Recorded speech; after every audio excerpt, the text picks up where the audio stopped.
Number three, when we pull a tooth, it is really important to ask your dentist, are we going to get that implant immediately done, or are we going to have a waiting period? It's often the normal practice is to take a tooth out and give it some time to heal. And during that healing time, we sometimes get some collapse of a bone and bone loss and bone shrinkage or gum shrinkage. And it happens every time we perform a surgery. So one of the best approach in my practice has been at the time when we take the tooth out and the body is ready to receive an implant, is to place an implant in that socket and graft it, and sometimes even place a tooth immediately on that implant to mimic the biology of the original tooth, what body knows the best. So it is more technique sensitive. We utilize also 3D technology to build that 3D printed tooth.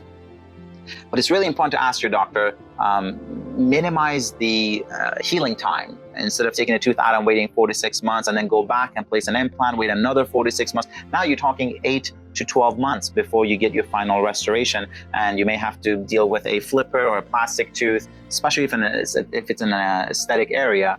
You don't want to be without a tooth. So an ideal approach is if you're healthy, if your bone is good, to perform the surgery at the same time. Take the tooth out, place the implant, place the grafting material, scan the implant, and be able to also fabricate a crown and give you that crown. And then 4 months later, you get that permanent tooth on that area. But at least during that time, you are not going to be without a tooth, and your healing is much, much better and easier.